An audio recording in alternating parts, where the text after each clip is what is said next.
Փաշինյանը Փարիզում է, մասնակցում է խաղաղության 8-րդ ֆորումին, առաջնորդության խաչմերուկներում խորագրով քննարկմանն էլ խոսել է խաղաղության խաչմերուկի սեփական նախագծի մասին։ Ունենք խաղաղություն եւ դա իրականություն է, հայտարարել է Փաշինյանն ու շեշտել, որ սա պատմական փոփոխություն է ոչ միայն Ադրբեջանի հետ հարաբերություններում, այլև տարածաշրջանի համար։ Բազմաթիվ փաստարկներ եւ քննարկումներ կան, որ միգուցե բազմաթիվ ուժեր կան, որոնք շահագրգռված չեն այս հաղորդակցության ուղիների բացմամբ եւ այլն, բայց իրականում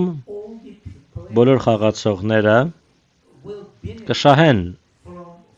այս նախագծից, տեսեք։ Խաղաղության հռչակագրի համաձայն, որը ընդունվեց Վաշինգտոնում,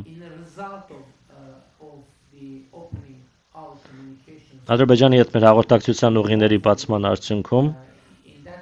եւ հույս ունենք, որ այդ շրջանակում տեղի կունենա Հայաստանի եւ Ադրբեջանի միջև սահմանների բացումը։ Խոսելով 2026-ի խորհրդարանի ընտրության մասին, Փաշինյանն ասել է, որ այն մեծ նշանակություն ունեցող քաղաքական իրադարձություն է, որը կարևոր է խաղաղության գործընթացի հետագա բարեկեցության եւ կայունության համար։ Նա նաեւ անդրադարձել է Թուրքիայի հետ հարաբերությունների կարգավորման գործընթացին, հույս հայտնելով, որ այդ ուղղությամբ եւս առաջիկայում դրական զարգացում կլինի։